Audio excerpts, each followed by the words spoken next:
At the start of The Dragon Prince, Rayla and Callum do not have the happiest relationship. Remember, this is a relationship that starts with one party attempting to kill the other. After an opening like that, things can only get better. Still, it is surprising, at least superficially, that the two of them become as close as they do. They appear as different as can be. He's awkward and unsure of himself.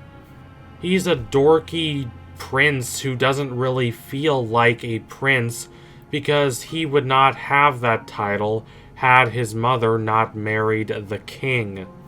Rayla, however, is an athletic elf. She is an assassin after all, even if she is not a particularly good one. In battle, she holds nothing back, while Callum tends to fall into the trap of talking too much about himself and thus paralyzing himself and not really knowing what to say or what to do and just getting his words all mixed up. Rayla falls into the opposite trap. She says too little about herself and the circumstances she is facing. They're both insecure, but they tend to express these insecurities in completely different ways. Sure, opposites attract, but that attraction does not tend to last. You may initially be drawn to someone who is nothing like you, someone who offers something different, a kind of life you have not known before, but that initial wave of euphoria wears off eventually. It has to. So what happens when it does? If you're stuck with someone you realize you cannot understand, that can only mean bad things for the future of your relationship with them. I'm not exactly an expert on romantic relationships, but I know enough to know that understanding is paramount. If you don't understand someone, if they remain an enigma to you, well, I'm not saying it's impossible to build a fulfilling and long-lasting relationship with them, but it's close to impossible. It's certainly a lot more difficult. And yet, Callum and Rayla do not appear to have this problem. Their rapport is excellent. In both serious moments, such as when Rayla talks about how she feels the need to stay and fight, even if that means sacrificing herself, and in more comedic moments, such as when Rayla and Callum joke about revealing their forbidden relationship to the rest of the world and to the Dragon Queen in particular, acting as over-the-top and melodramatic as possible to make clear that they're mocking this whole convention of a forbidden love. In all of these moments, it is clear that they are comfortable with each other. They do not hide things from each other, even though they have previously hidden things from the rest of the world. So, how is that possible? The answer is that they are not quite as opposite as they at first believe they are. The bond between them is not only a case of opposites attracting. Rather, they prove that they can be there for each other, even in a world that seems intent on subverting and undermining traditional relationships. Like the relationships between parents and children, or the relationships between siblings. Both of these subversions are apparent in the case of Claudia, Soren, and Viren. That family was formerly happy, as hard as it seems to believe. It was dysfunctional, sure, but it has been driven apart by Viren's gradual descent into madness. Soren and Claudia have to choose sides. They have to choose whether to stick with Viren or turn against him and side with Callum. and when they choose opposite to each other, they thus find themselves in opposition to each other.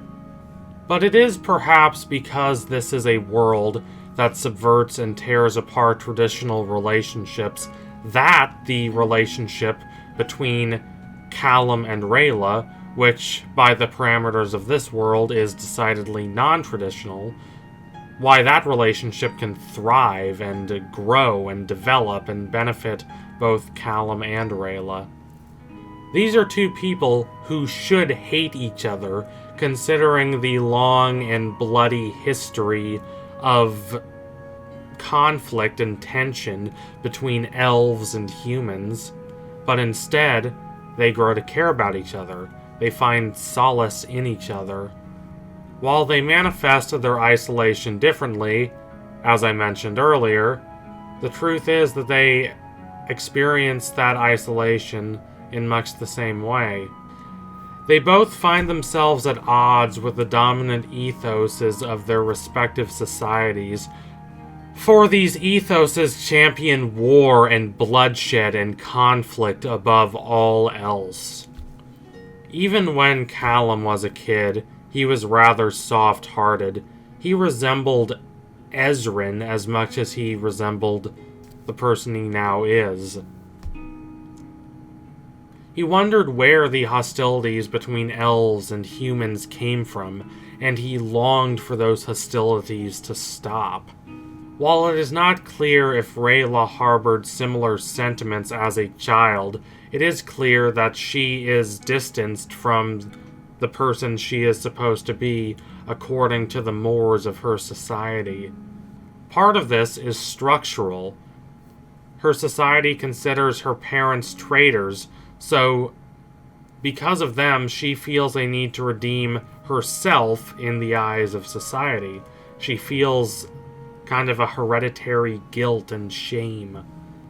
Otherwise, she will never become accepted by elven society. This is a major reason why she becomes an assassin in the first place. However, she does not have the heart for it. Despite what others have told her, and indeed, despite what she has told herself, she is in fact a kind and loving and caring person. She has an innate sense of justice, and as such, she questions the war. She questions why these hostilities between elves and humans have to continue endlessly. When she returns home near the start of Season 3, her father figure, Athari, says that she was too soft-hearted for the job of an assassin, and it is really hard to disagree with him on this account. Rayla is not as soft as Callum, but she is significantly softer than she is in her own mind.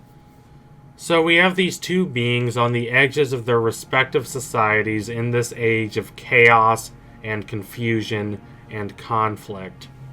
If they were highly regarded by their respective societies, they would not feel this burning need to form a connection with each other.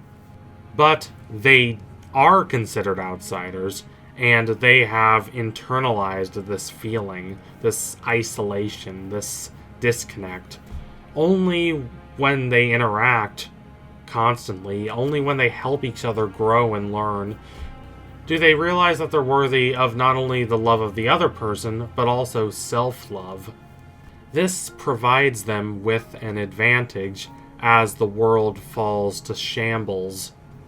The disintegration of the bonds constructing society may cause pain for Callum, especially considering this disintegration involves the death of his stepfather, Harrow, but he is better prepared for that disintegration than most, considering he is already on the outskirts of society. Now, again, this does not mean the loss of Harrow is not terrible for him, and not only for the reasons that losing a parent is ordinarily terrible. Even though Callum was not Harrow's biological child, Harrow still treated him like part of the family. He still treated him like he treated Ezran. There was no judgment. He still gave Callum the validation that few others did. Thus, his death devastates Callum, and that devastation would have been even greater had Callum not found someone else who gives him that sort of validation, that being Rayla. And also himself, he learns to really validate himself. I'm not saying the loss of the bonds constructing society as it was known is something Callum would have preferred, but it does mean that he is more prepared for the turmoil and tumult in this liminal period between what was and whatever will be than someone like Soren, who takes a while to adjust to the new state of the world, and especially relative to someone like Claudia, who refuses to acknowledge that her old perceptions about the world and herself, and especially her father, are wrong. She refuses to acknowledge that she needs to change. Rayla also adapts well. The social mores of her society did not benefit her, so the destruction of those mores is something of a release for her, even though it causes a lot of harm to people she really does care about. And that's the complication, that's the paradox. The burning of the old world was terrible, but for Callum and Rayla, these outsiders, it also provides an opportunity. They are free to build a new world. While it is an inclusive world, and a world that all of the heroic characters in The Dragon Prince are likely going to benefit from and appreciate, it is Callum and Rayla that would benefit the most from the construction of this new world. If they win, the ethos of this new society will more closely fit their personal beliefs. It will be a world where they can be together, a world that does not fear and despise the relationship between them. They're perfect for each other, not only because they give each other love and acceptance, though that too, but also because they give each other permission to dream of a new and brighter future for everyone, but also specifically personally for the two of them. The world does not have to be like it is. It can be better. It can be more welcoming. It can be a future that accepts relationships between elves and humans, and it can also be, as importantly, a world that prizes connection and love over conquest and bigotry. So thank you all for watching. If you liked what you saw today, don't forget to like, comment, and subscribe. Donate to my Patreon if you can, and you want to see more videos like this. Keep watching The Dragon Prince. It is a brilliant show. So incisive, so nuanced. I love the relationship between Callum and Rayla, and I can't wait to see where they take that relationship going forward. I can't wait for Season 4.